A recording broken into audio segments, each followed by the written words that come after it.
What's happening, family? What's good? Welcome back to another episode of Is This Gonna Cause an Argument? I'm your host, Marcus Tanksley, a.k.a. Tank, and the other host, this beautiful, luscious, just edible, beautiful thing sitting beside me is my beautiful wife, Angel Akita Moore, also known as That Chick Angel.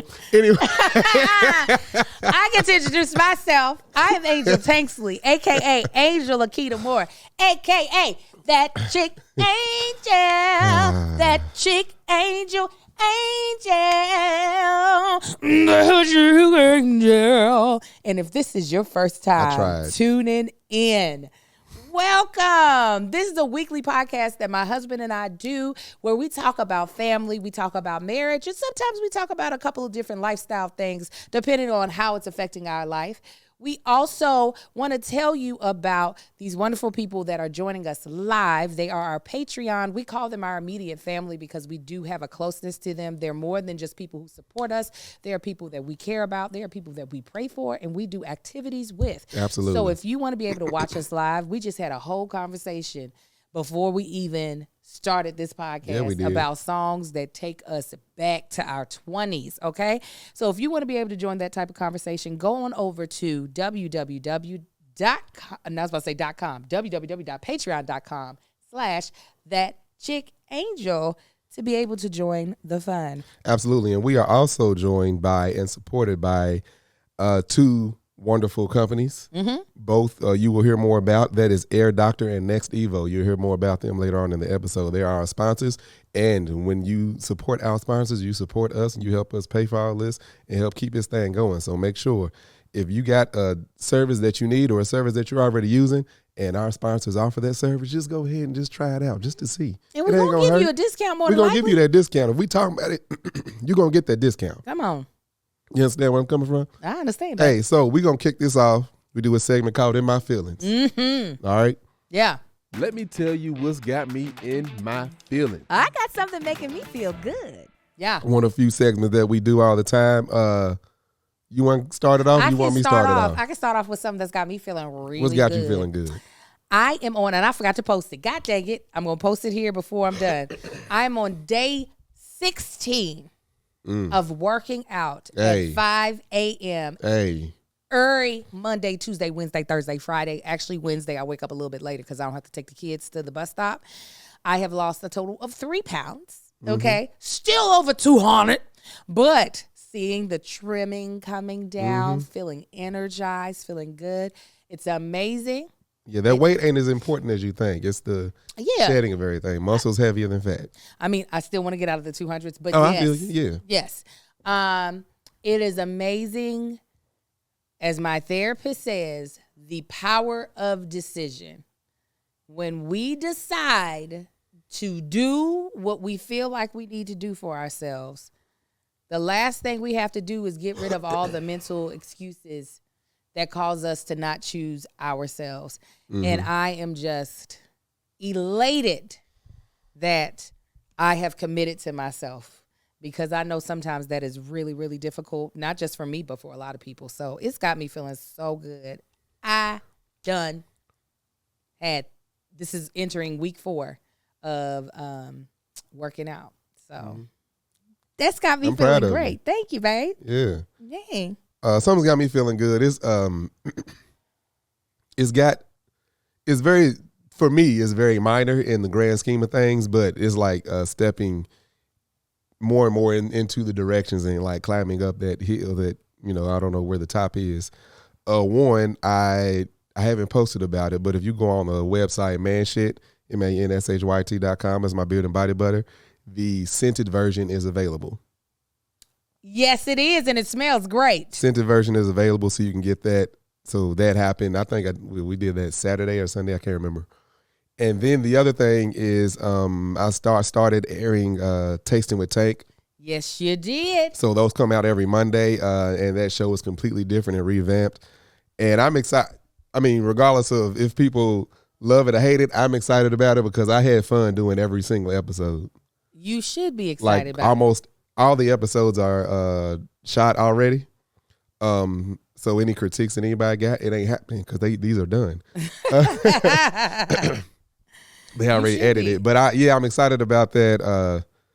it's just I don't know, just getting those things done and accomplished outside of like other last week and the week before, getting other like business things settled and, you know, signing contract stuff. It's like, all right, now it's like I've been here. Granted, we've been doing things, but it's just like, okay, now I kind of feel like I'm moving a little bit versus just reacting and doing what's absolutely necessary. Yeah. I'm proud of you. Let me tell you what's got me in my feelings. Okay, you going. Okay, go ahead. Yeah. It's just like I'm already here, so let me. Well, Juanita, thank you so much. Juanita said the first episode was great. Oh, thank you. Appreciate it. Okay, go ahead, babe. What's got you in your feelings? Something's got me in my feelings. So since we've been doing this podcast, this has never happened. And that is me losing my voice. Yeah. I've lost my voice since we've been doing the podcast, but it hasn't affected the podcast at all. It's not affecting it that much right now because I am able to talk, but I had that realization this morning of like, I've been sick, 20, 25 years I've been working. I've been sick before. The only thing that's been able to take me out of not being able to do my job is if I'm like really, really ill. It's like, oh, can't move, can't do this, can't do that. With this, I feel 100%. Yeah. But if I don't have a voice, I can't do my job. Yeah. And I had the realization like something like my voice can take me out. That's new to me. Yeah, because you could usually, just as long as you had your brain in your hands. Right. Brain, hands, email. I could go to work and not have to talk to people. I'm fine with that. Actually, I would rather have that. Back when I had my 9 to 5, but now it's just like, no, your voice is your money. Yeah. Yeah. No. Go ahead. I'm sorry. I'm sorry, just real quick. And I started thinking, it's like, dang, they're like, because Angel, she has relied on her voice for her entire professional career. And I started thinking about all the times that I saw people trying to take care of their voice, like drinking teas and doing this and doing that. And it's just like, even if you're not, it's like, your vocal cords and everything is a muscle. Yes, it is. And if it's not a well-exercised muscle, it will go out quickly. That's why you got people, Erica Campbell, she could probably sing 5 days a week. Yeah. At her peak, like 120 decibels sing. That vocal stamina ain't no joke. If I were to sing all day not even all day, from 12 to 1, if I were to sing nonstop, my voice would be gone by 1:45. Yeah. So I'm like, dang. So I just started thinking, it's like, we got the tour coming up. We got all this. And this is like, that's something that it never crossed my mind literally until this morning. Wow. Oh my God, this is like something new. I got to start conditioning this voice and making sure that I can, especially coming from somebody that don't, granted, I'm on 3 podcasts. I got Tasting with Tate. I might seem like one of those people that's like, oh, he talks a lot. I don't. I don't talk a lot at all. No. I will sit in silence and be perfectly fine. My whole family like, yeah, we'll all sit in a room. It's so weird. Won't nobody say nothing. We'll sit there and watch TV.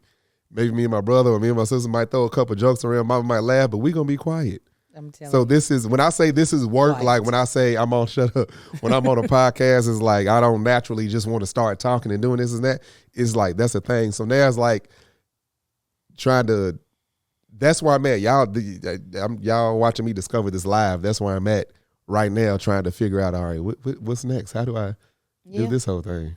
It is like, I've worked with singers for a large part of my live theater career, me being a singer as well. And, they come out with the scarves. It might not be a cold day, but they will do the most. They'll wear their scarves.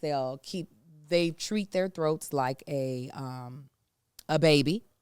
And because truly it'll take your bread and butter so very quickly. Yeah. I think me and Kevin were talking about on Here's the Thing. We have a mutual friend, and I don't even have to mention her, but KJ, who is the lead of Sisters, and I even think of like Brescia.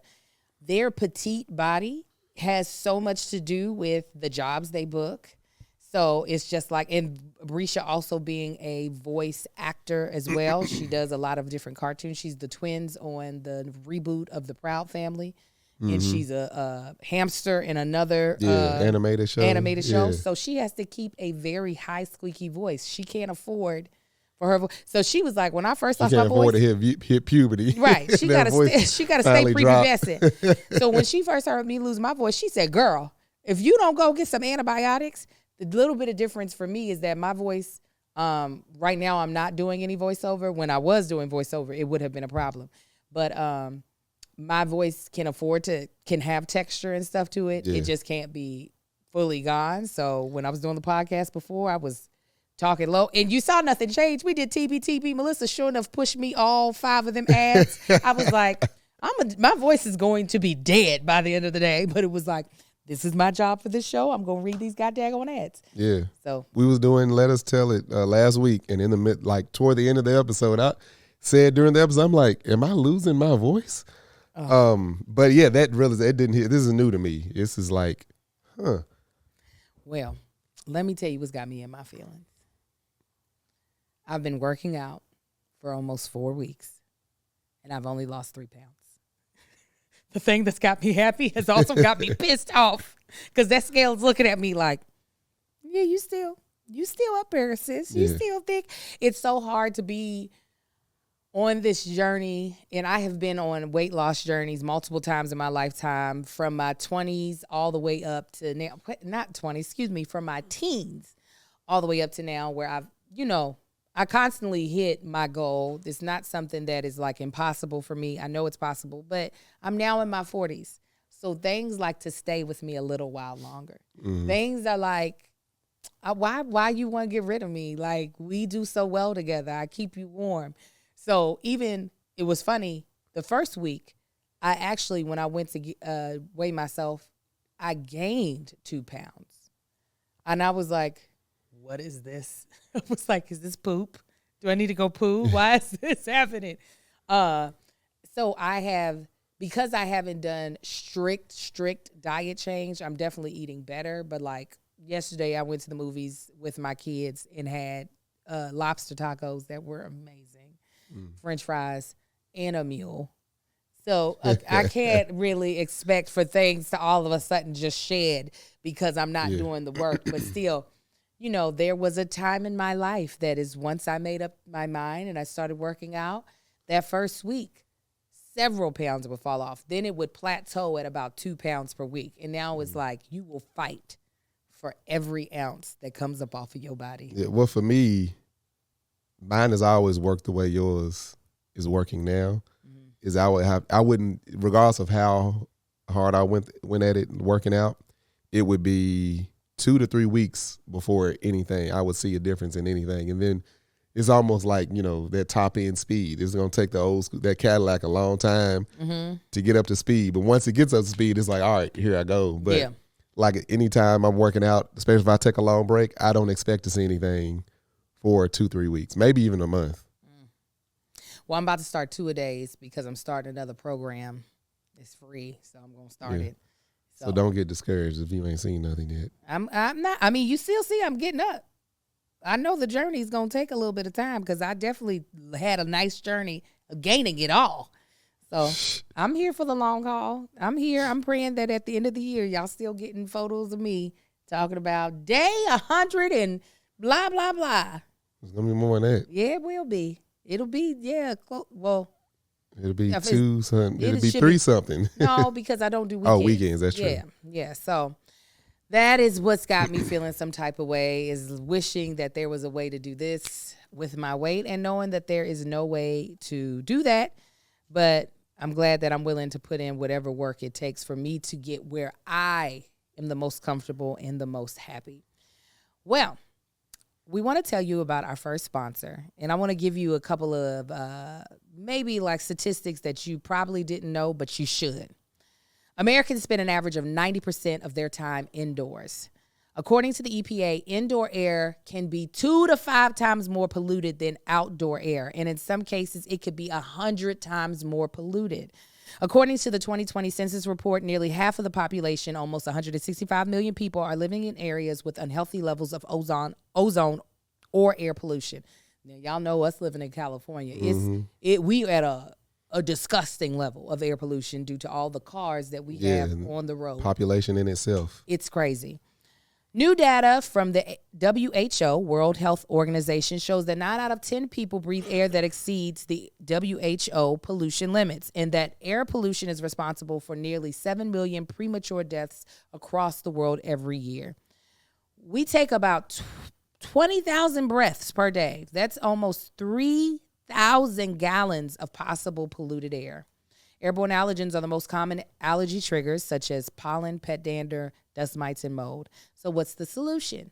We are happy to introduce an air purifier that captures the attention of established media outlets such as CNN, Money, ABC. Is this going to cause an argument? And more. Air Doctor filters out dangerous contaminants and allergens so your lungs don't have to. Air Doctor uses an ultra HEPA filter that's been independently tested to remove 99.99% of tested bacteria and viruses. Allergens can vary in size, but the average pollen size is about 25 microns. Air Doctor virtually removes 100% of particles as small as 0.003 microns in size. Their classic Air Doctor 3000 purifier is powerful enough to circulate the air in a 630 plus square foot room 4 times per hour.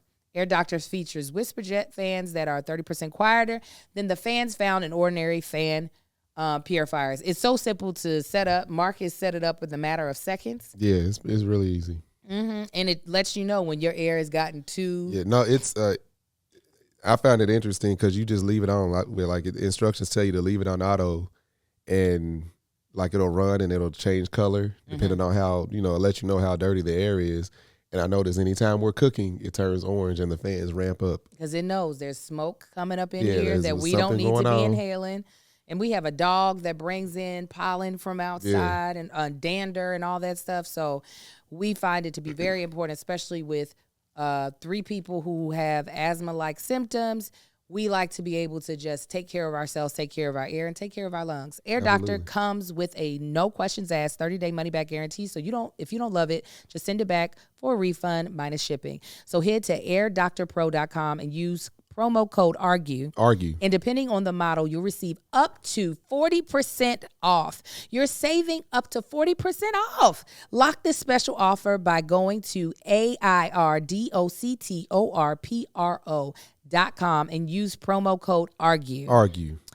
Right. So our Patreon gets notifications for when we go live. Mm-hmm. Usually I just put the initials ITGTCAA. But today I was like, nah, because there was a conversation we were having off camera.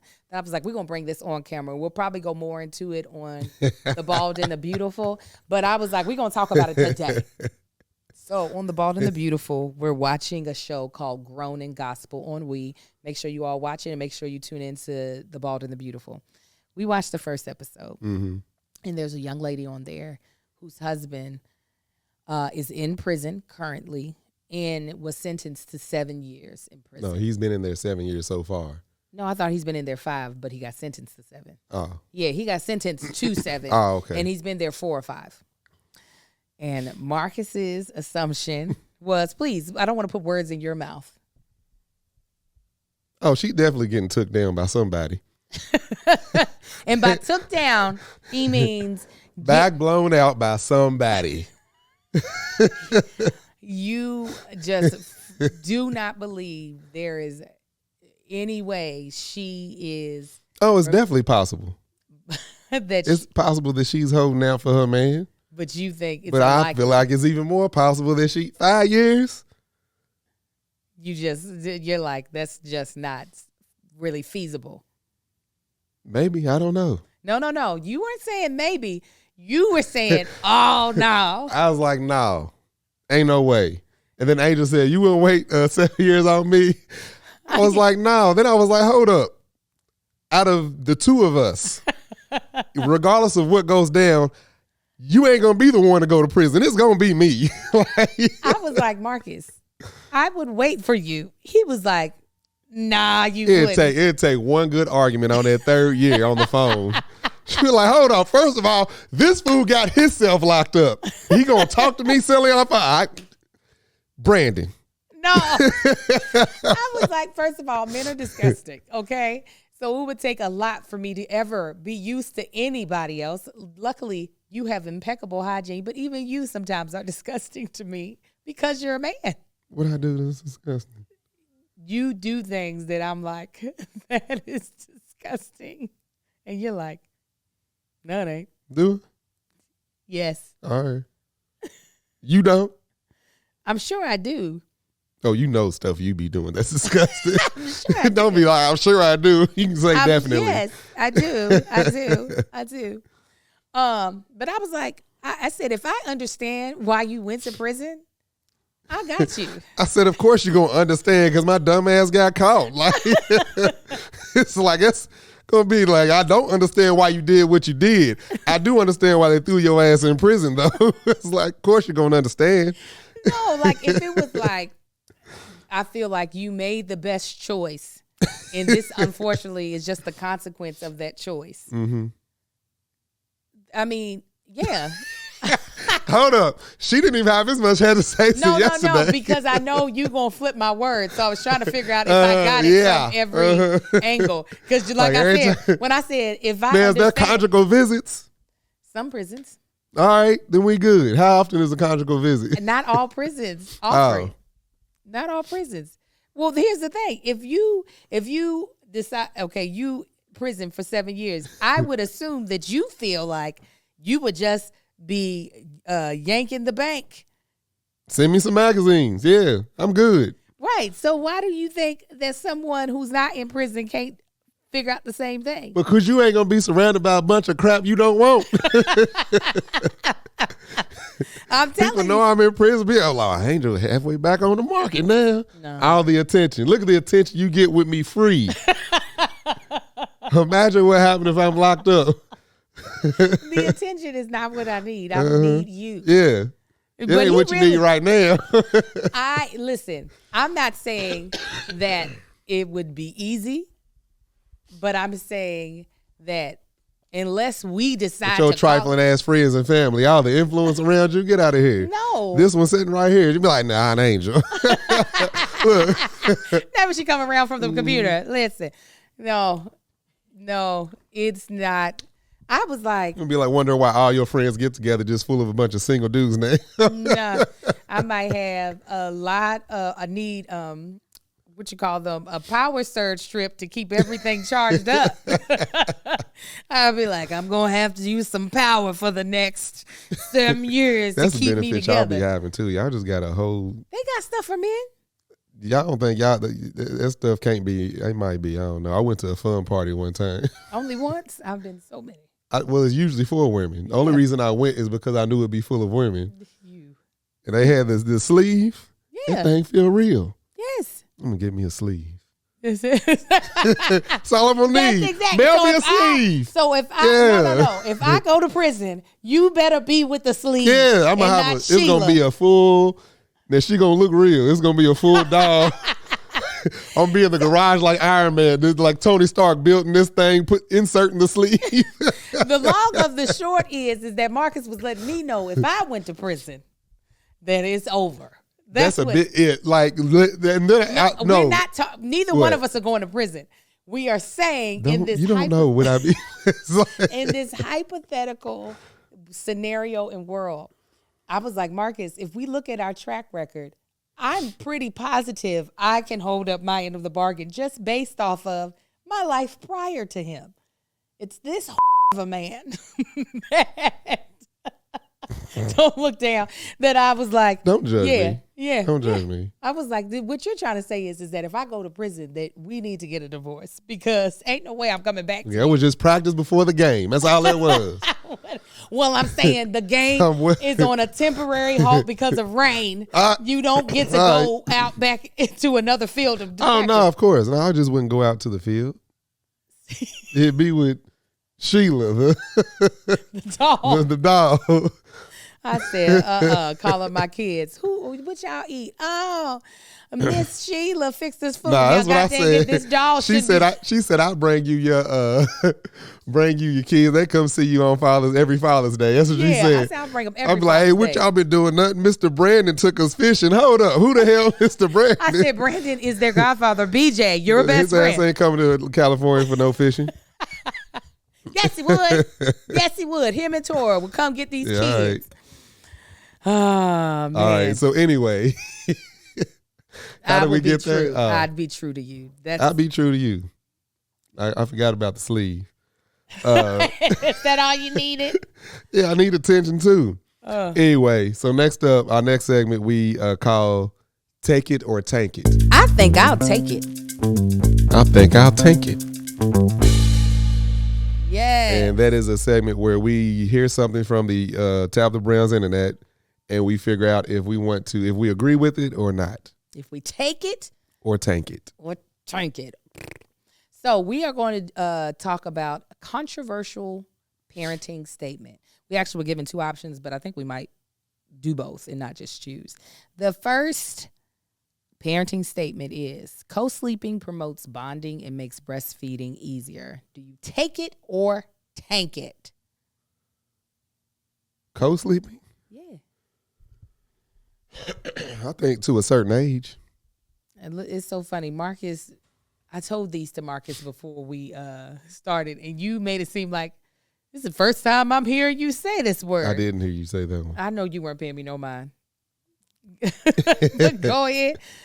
Go ahead. Like, yeah, I think to a certain age it's needed, but after that, like any child should be able to sleep on their own. What age? In my opinion, when I say in my opinion, by 2.5, it shouldn't be every night.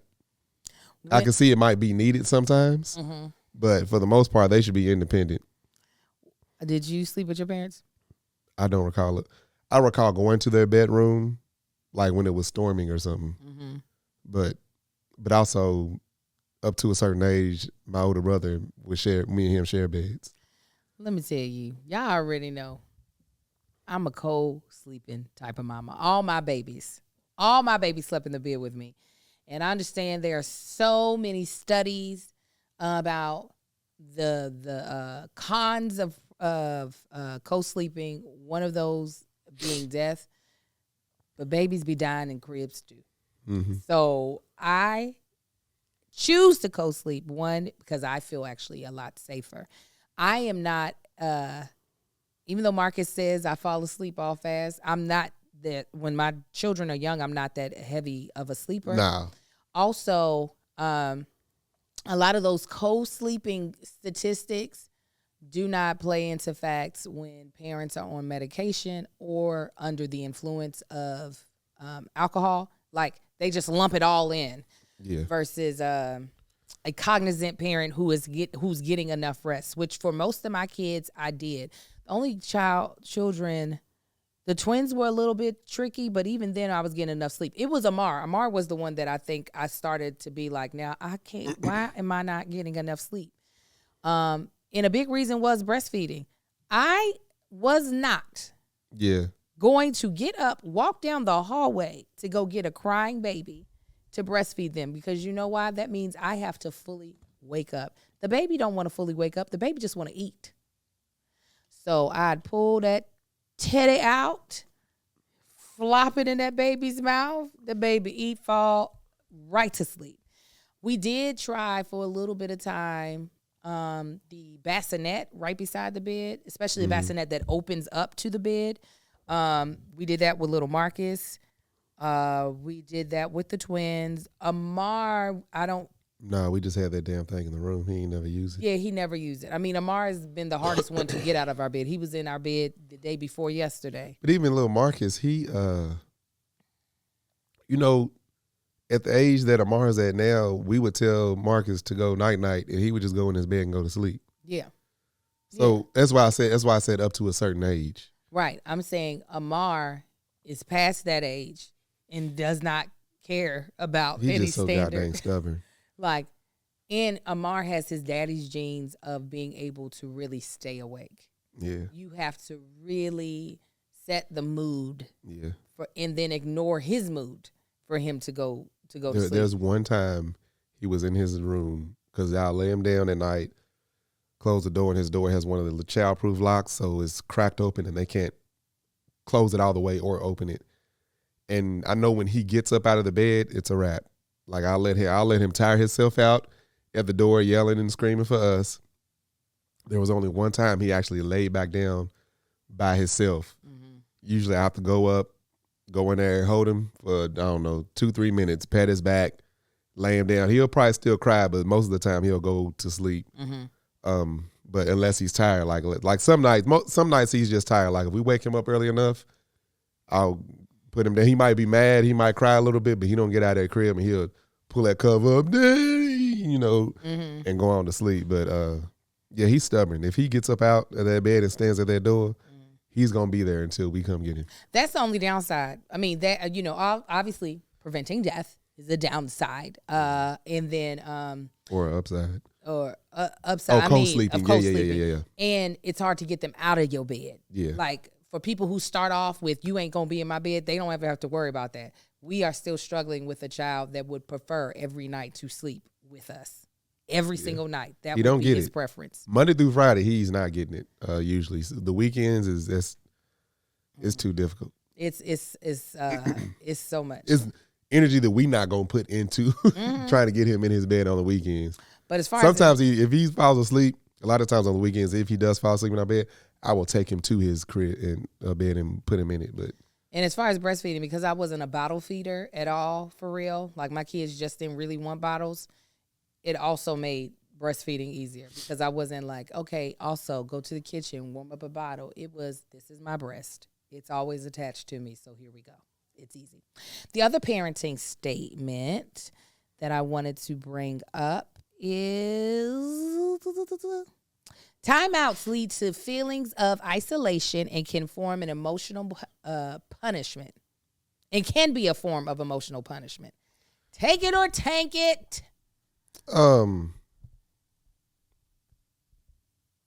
Take it or tank it in the not having timeouts? Yeah, so the parenting statement is timeouts leads to feelings of isolation. Okay, it can be a form of emotional punishment. Then whoop some ass. So you tank it?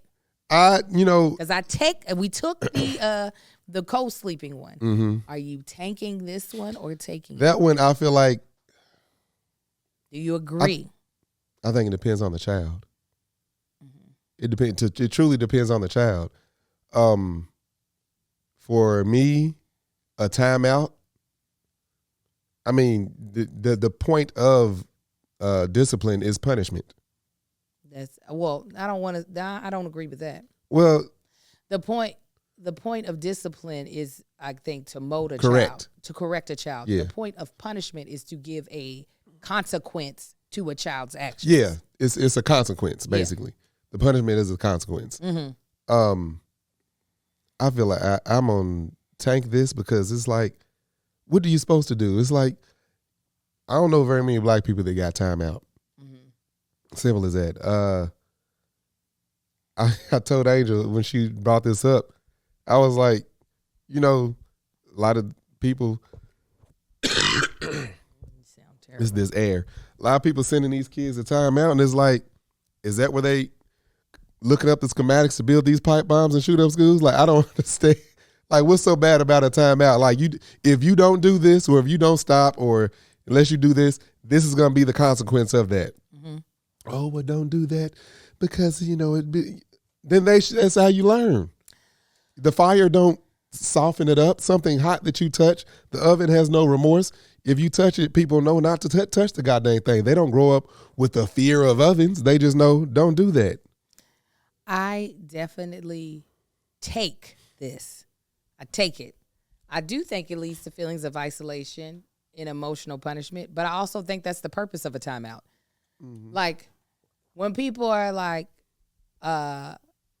we taking it and tanking it, but agreeing with each other. Yeah, because what I'm saying is that I think people think all forms of punishment, there is a rule of thumb in people who feel like all forms of punishment are bad, that you should not punish a child, that punishing a child is not the correct way to raise or discipline a child. Mm-hmm.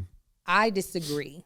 I do believe punishment in certain forms to certain degrees of severity, which not extreme degrees of severity, are actually effective for the result that you want. So if the result that you want is for your child to no longer do these things, certain actions, you add the consequence of a punishment, the child begins to associate that action with the punishment, so they avoid the action. Right. Some people would prefer just have the conversation with the child, and maybe I think at a certain age that is appropriate. Depending on the child. Depending on the child.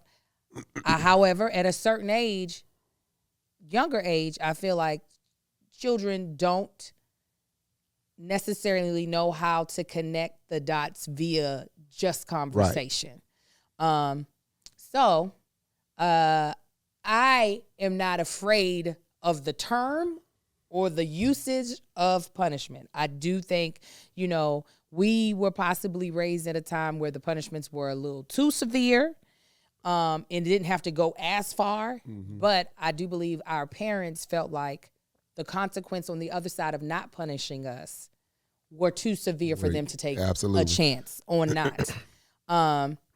That's go ahead. Go ahead. That's like literally what happened when I walked in the room and one of the twins had stuck a paper clip into the took out the child protection thing and put a paper clip inside this outlet in the wall. Mm-hmm. And I talked to him, was like, you can't do that because it scared me. And then once I thought about it, like for like it wasn't even 2 minutes, I was just like, I can't trust that me telling him this will hurt you. I need him to never do this again, because this ain't one of those things you might not get a second chance at doing it. Yeah. So I took him back over there. I was like, do not do that. And I tapped him on his hand. Like, don't ever do this ever again, because he needs to associate that with pain. Yeah. That with feelings hurt, that with trauma, whatever you want to associate it with. I don't care if you grew up terrified of outlets. I'd rather you be terrified than not be living. Right. And that's something. And he was at an age where that's why I'm like, some people's like, oh yeah, you got to talk to your children. It's like some things can't be talked. You can't be talked out, especially at certain ages. Could you imagine us trying to talk Amar out of to acting right? Mm-hmm. I would sound like this the rest of his until he was 15. There is no talking to him. I have to remove tablets. I have to remove them. And whatever he enjoys, it's like, if you don't stop doing this, I'm going to take that from you. He understands that. Yes, he does. Sometimes he doesn't care. I take it. He cries. I let him cry. That's it. And I know there's many rule of thumb, and I'm not trying to judge people how they raise their kids. I feel like I really like how my kids are turning out. Yes. So, Marcus, we didn't have to do that. We could talk to Marcus. Yeah. And it all depends on the child. Go ahead. For Marcus, Marcus ain't had a spanking in almost a decade. It's been a long time since he done had some hands put on him. What does work, what motivates Marcus, because he's a spoiled child, is taking that stuff away. Mm-hmm. Is taking and he knows he had his cell phone taken away for like 2 months. He had his tablet taken away for a year. Yeah. Marcus wants those things, and it helps him think of the consequence before he starts doing the action that he knows could possibly set one of us off. Yeah. Last time I spanked Marcus, it was that he was going to the Burbank YMCA. Mine was a little more recent, but yes. It was more recent than that. But I definitely feel like, wow. Oh, go ahead. I was going to say his age. He was probably around the age of Amar. I can believe it. I can believe that actually with you. I definitely feel as though there's a thing, I think it almost sounds like a fairy tale to me. There's a way people feel like, oh, if you just lead with love, if you just lead with, caring, everything will turn out okay with your child. And I tapped the twin because I cared. Right. It's like They're like, you don't hit people. I can't that afford. You love. I can't afford God to be wearing my head out. So Yeah. somebody talk to him, because he be wearing me out. Mm-hmm. But I be learning my lesson. I be like, I don't want to learn this again, Lord. What was it that I did wrong? Tell me. Yeah. Won't do it again. I think too many people associate with, physical discipline with grabbing a belt and beating your child. Oh, yeah. And that's not, you hear parents like, I had to spank them. This is like a tap or two. Some people think that's just terrible too. And yeah, they can take it. But, like I said, there's the childs that are building pipe bombs. Stop saying that. All right.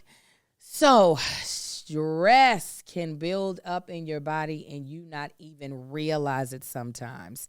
I know when I am like realizing there's a lot of deadlines coming up, mama likes be sometimes stressing me out. My other business at night, I'm grinding my teeth, my jaw, and I know because my jaw is sore the next day, or my tongue ends up sitting between my teeth. That hurts so bad. Oh, it makes me so mad. And I realize, you know what? I'm stressed out. The new year is a fresh opportunity to achieve your full potential, but you can't be your best if you are stressed. Go ahead, get ahead of stress this year by experiencing a full potential of CBD with Next Evo Naturals. Next Evo Naturals is the most clinically studied CBD brand, and their smart sorb technology can help you get a better start to the year with products like their Stress CBD Complex. I have definitely used Next Evo Naturals. We actually have quite a few of their products in our house.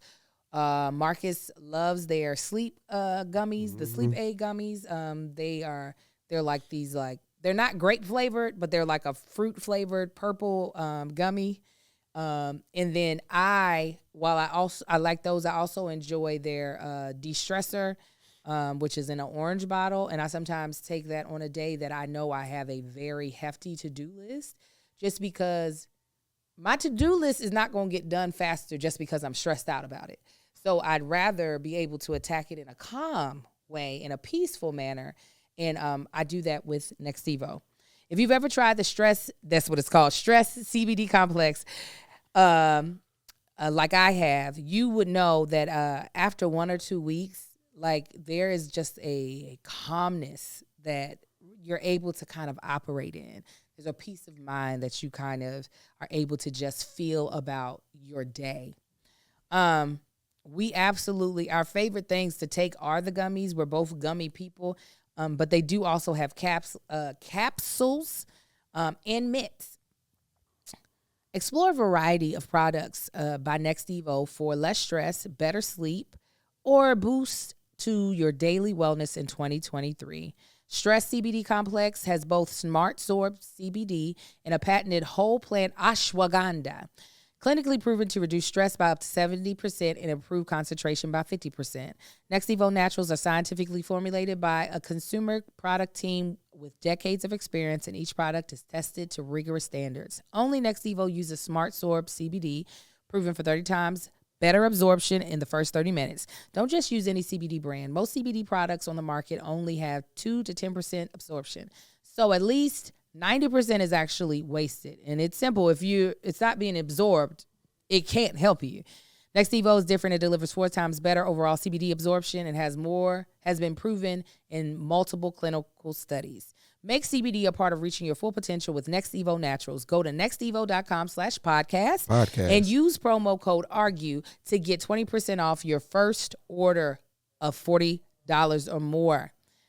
That's 20% off $40 or more at nextevo.com/podcast with code ARGUE. Argue. All right. Take it away, babe. All right. So moving on. For the main topic, we are talking about embarrassing things that our parents have done that we were embarrassed, and the most embarrassing thing that we've done to our children. Yes. The most embarrassing thing, my mother, she's a good time. Dorothy May Barr is Barmore is a great time. I remember I was going to say, I can tell stories about your mama. My mama's a good time. I remember we got in a car accident, and I was in high school. So my mother was in her 40s. And I guess that car accident, and I don't think it wasn't a major car accident, but I guess it sent my mother over the edge, okay? Mm-hmm. Because I remember her, like, I can remember in my head, I do believe her, like, screaming. But it wasn't a terrible car accident, but I do remember us having to go to the hospital, and they took all the pins out of my mother's hair. And I don't remember if she had on a wig or if she had her hair styled. All I know is when she dropped me off at school after we left the hospital, my mother's hair, she had on, did she have on a neck brace? I'm trying to remember all the pieces of it. I do believe she had on a neck brace, but my mother looked crazy. Do you understand me? She came to that school to sign me in, and I was just like, they couldn't just give me the clipboard to bring out to her. She was over it in that day, but she looked over it. Like anybody seeing her would have been like, this is the end of it. This must be the end of it for her. And being in high school, you know, you have this unrealistic expectation of yourself to always kind of present yourself in a cool manner. Mm-hmm. And having your mama show up to the school, I'm talking about her. It's hard for me to describe how bad her hair looked, but it was everywhere. And they didn't really have to do that to her in the ambulance. I don't know why they did that way. They said, cut a shirt open, now take that thing off her head. Yes. She looked a mess. You go ahead. What's the story? I was trying to think. I know, I'm sure Daddy's done some stuff, but we didn't bring Daddy around a lot.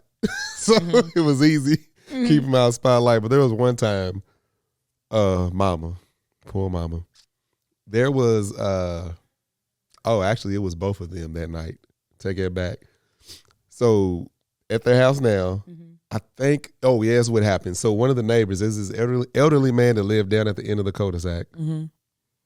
Every now and then he have family pop up, but pretty much knew everybody, but a lot of people didn't talk to him. So one night we hear all of this noise. No, we see all these lights flashing. So we walk out front, police, ambulance, fire trucks, all on the street. So, you know, we looking like, what is going on? And then we can see there's a bunch of cars any car basically that was parked on the street that night, there was damage to it. So long story short, this old man, he done went out drinking, got drunk, and drove home drunk. I think the police followed him.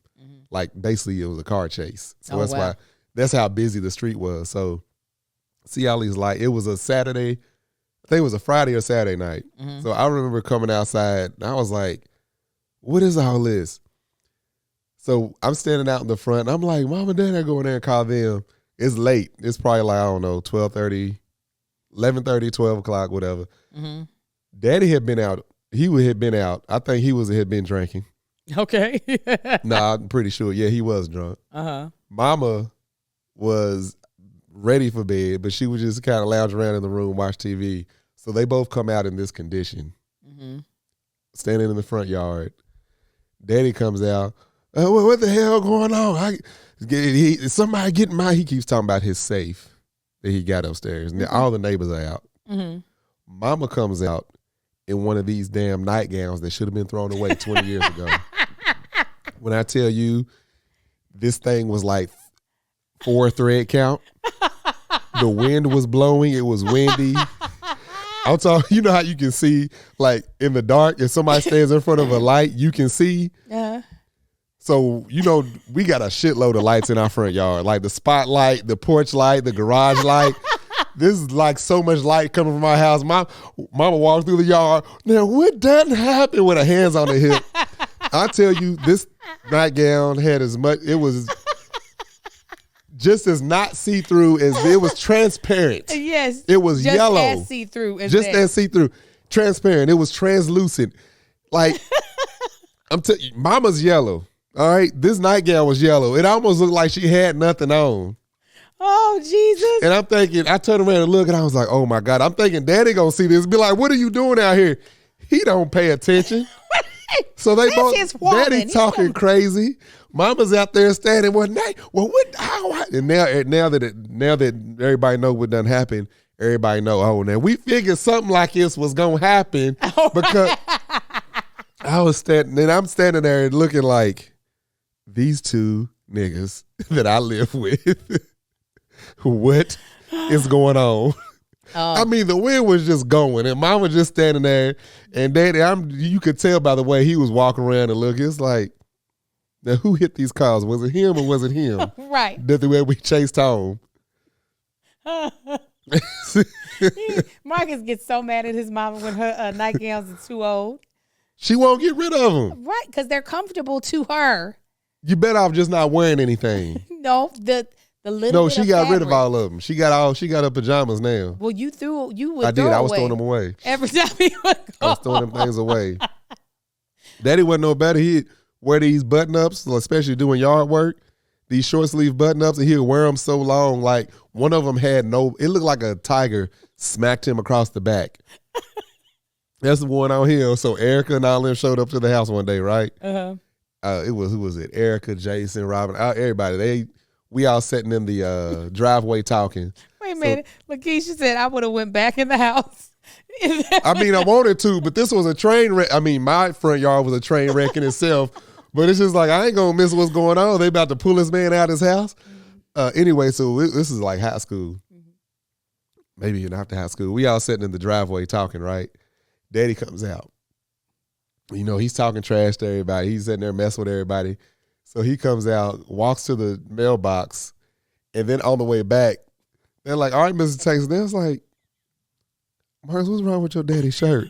I turn around, it's like it's like the shirt is worn so thin. It's like you could have just grabbed it and like just pulled a little bit, and then fabrics would have broke. It was like sun damaged, bleached way too many times, worn too many times. Just like back was all the way out. Like daddy had on a halter top. Oh. I was just like, he be doing the yard in them shirts. It was like, what? Why don't he just put on a different shirt? It was like vented. Oh, of course, my mother has more. And it's so funny because I grab a story and then something else flies out. And then I grab another story, something else. This is one, I don't remember who she was having the conversation with, but it wasn't just me. And it wasn't just her husband at the time, Brother Ron. Mama, and I've told this story before on The Bald and the Beautiful, but those of y'all who didn't hear it over there, I'm going to tell you here. My mother is from the country, okay? So she gets her words confused, especially if it's a word that's not in English. And she be trying to keep up. We were literally talking about it this weekend. She was like, okay, wait a minute. The T is information, correct? I said, yes. She said, why do people keep changing? It used to be the 411. I was like, you're right. It was the 411. And me and Jackie were like, wait a minute. When we used to dial 411, what information will we get? And my mother was like, phone numbers. I was like, that's right. That's why it's not needed anymore because of the internet. Anyways, my mother, we were living out in this like double wide trailer bricked up into a house that had a basement. So the frame of the house was actually 2 double wide trailers, I do believe, and then they bricked it up into a regular house and then made a basement underneath. Anyways, something had happened with our sliding glass door downstairs. And my mother was like, oh my goodness, I had a dream that something like this happened. The door was broken. Somebody had threw something in it. She was like, it's like I'm having a menage a trois.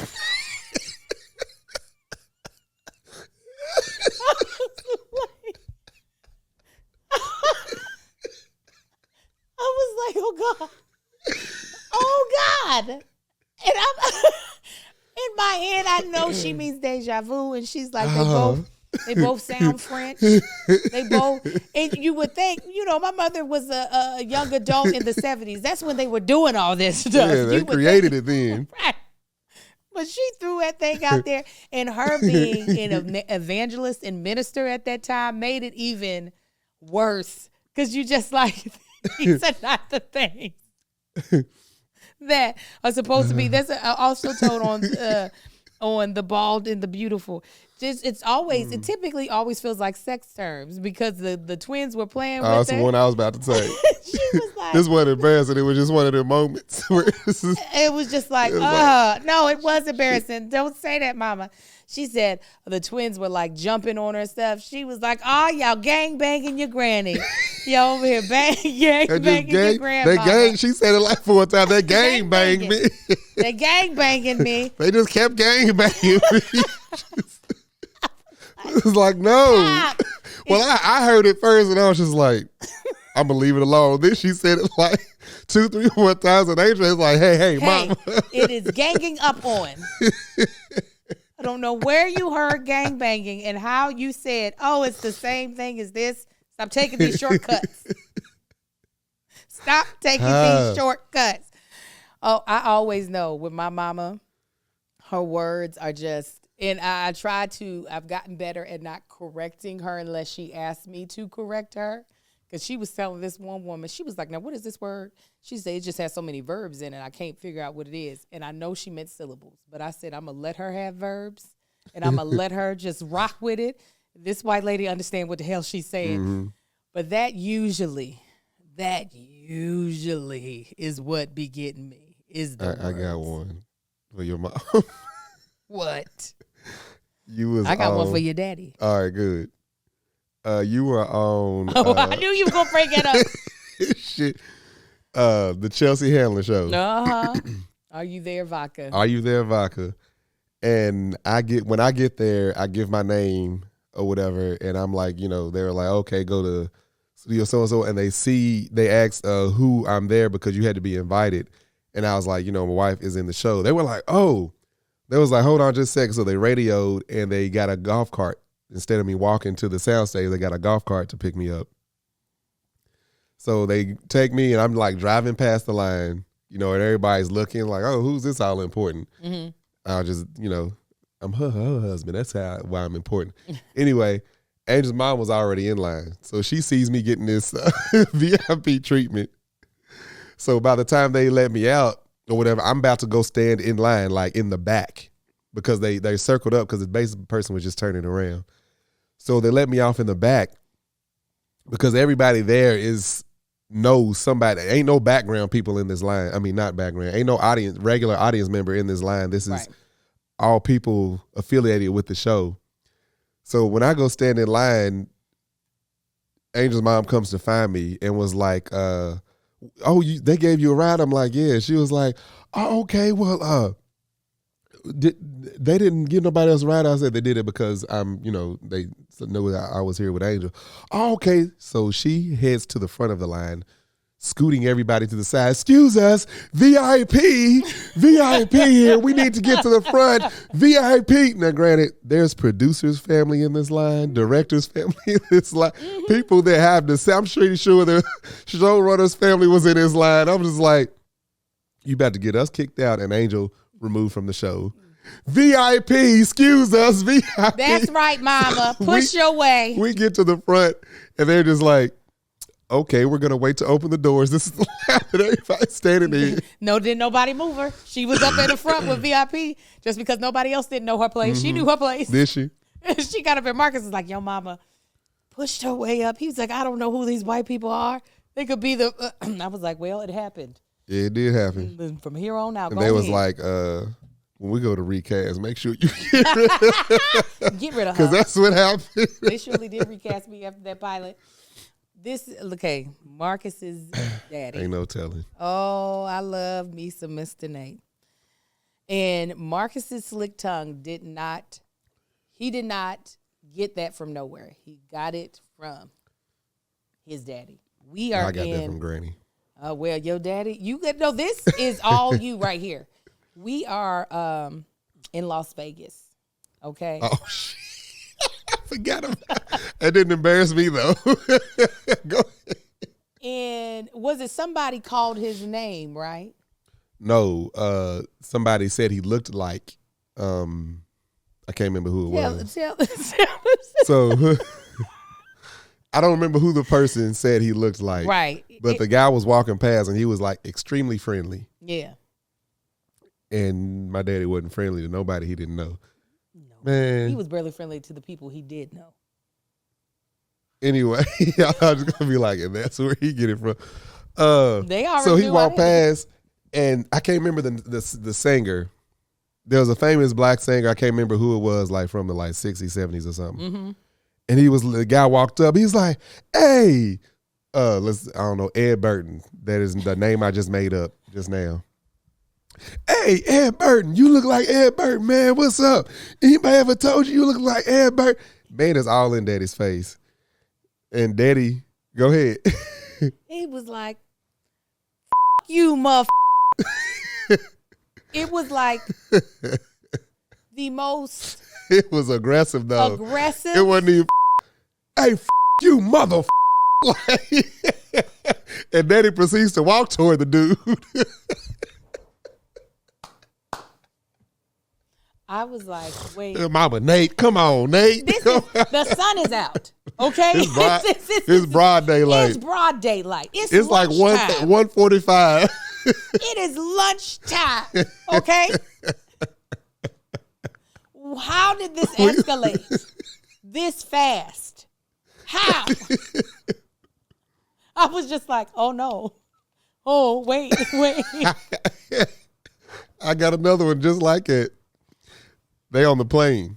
They about to get off the plane. One of the either visits to Vegas or here. So you know how everybody stood up. I actually told this on later. Tell everybody stands up, but you can't go nowhere.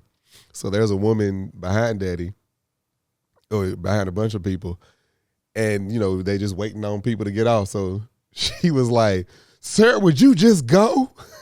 He turned around, looked at her, said, "Where the you want me to go? You dumb." That's what his daddy said. It did not embarrass him. I did. I was like, where you want to go? It's like, how you gonna yell at somebody to go though? They can't go. See, this is where he gets it from.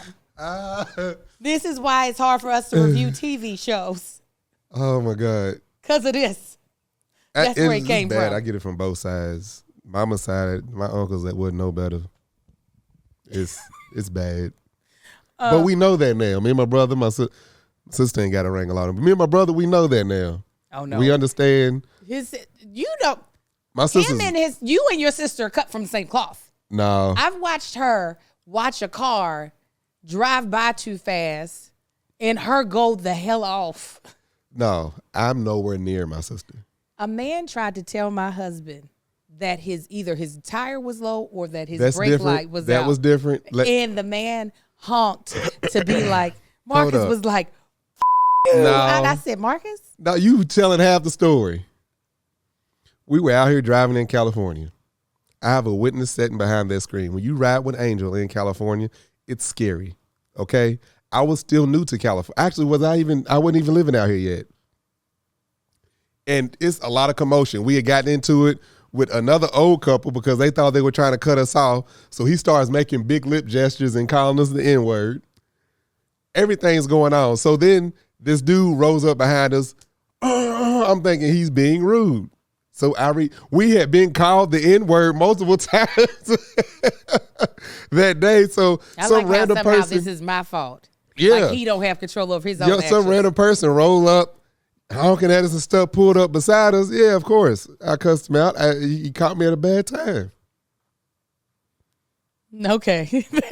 That person just driving by, Angel, you were trying to fight a 12-year-old boy, so don't touch me. But I didn't. You were trying to, though. Let's talk about embarrassment. Well, my son was there. It's supposed to be embarrassing moments as a parent. You were a parent at the time. No, I wasn't. You were going to be a parent. Angel, no, let's talk about it. Angel, you trying to fight this little white boy. We're going to stay on topic. I wasn't trying to fight him. You were. I was trying to put him in his place, but I wasn't going to fight him. Grown-ass woman with hips. What is your most embarrassing moment as a parent? I don't embarrass my kids. I don't know. I wouldn't know. What you think? I think our kids are a little too afraid for us to see us as embarrassing because little Marcus doesn't see me as embarrassing. Marcus finds us entertaining. He does. He don't get embarrassed by us. Like anything we do, he thinks that we are very, and we even ask him, it's like, what do you think of us? It's like, you guys are funny. I mean, obviously, the most recent story, it would be when we were in the Bahamas and I was literally yelling. Oh, it definitely is. But you were purposely trying to embarrass him. So sorry. I know it's so confusing. I'm his mom. I'm not his girlfriend. I know. Visually, it's hard to tell the difference. And he would just shake his head. Don't worry. She would not let it go. I wouldn't. He wasn't embarrassed by me sobbing during his plays.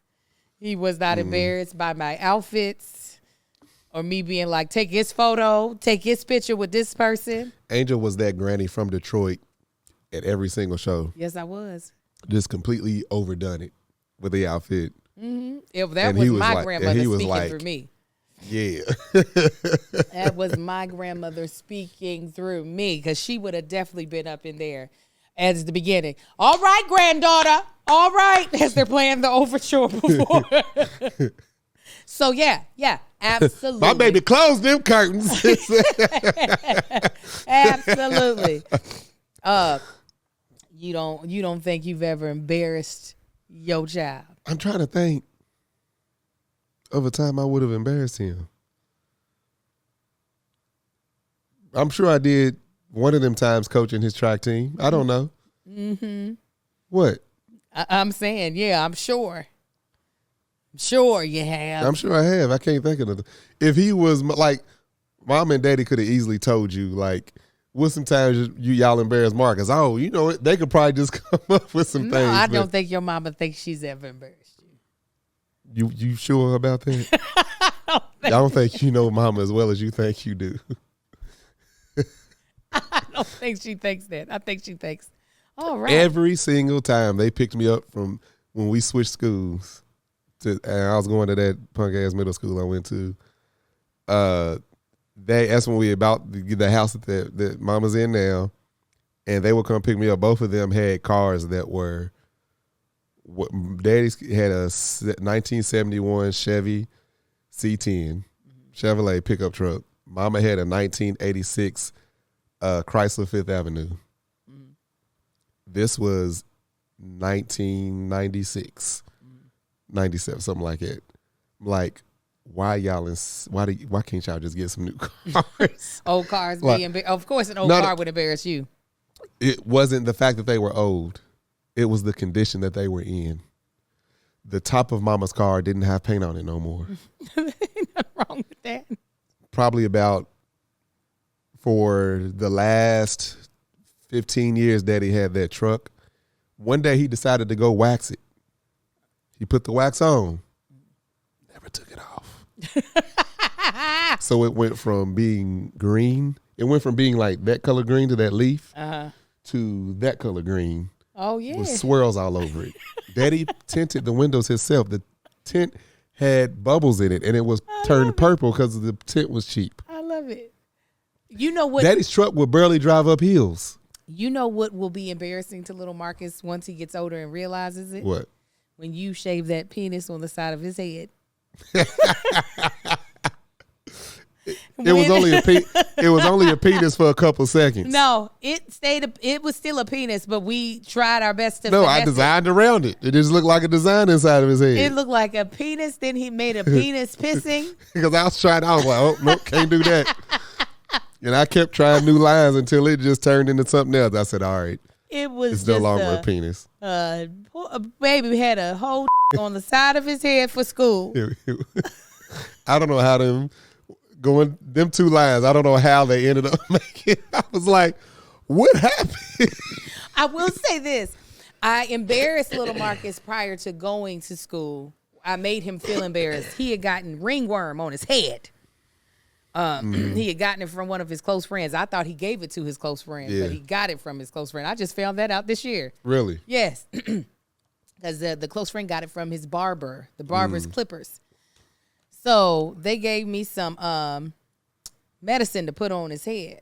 And I was like, we're not about to leave this ringworm out here in the world to where you could give it to somebody else. So I made him wear a do-rag. in a hat to school. And he Yes, was she like, Mom, I don't want to. I was like, I don't care. You better not take this up off your head. So he was going to school like little looking Romeo. like Nelly. Bow Wow. You got the boy looking like Nelly going to school. I mean, I was every night. I would clean it. I was putting prayer oil on it in the medicine. I was picking out the scab with tweezers because it was like kind of like scabbing over. I was like, I discovered that when I was cutting his hair. I was like, what's going on with the side of his head? Yes, I was like, that's ringworm. And the doctor, the physician's assistant was like, no, it's not. And then I went back and they were like, yeah, that's ringworm. And I surely did. I was like, dirty ass barbers. He had to take so he had to take oral medication, but then I was also putting ointment and stuff monostat or whatever, athlete's foot cream. Which is crazy because like my clippers generally don't touch anybody's head outside of nobody in the house, and I disinfect my clippers even when I use them just on myself. I don't understand how a barber would not do something like it. Because they lazy. With every single, I shaved last night. Right after I'm done, everything gets disinfected. Because he was lazy. But yeah, that's why, because I was asking the mother, I said, do you still take him to that barber? She was like, no. She was like, because he kept getting ringworm. I said, oh, is that what happened? She was like, yes, I thought I told you. I said, I thought my son gave it to your son. She was like, no, the other way around.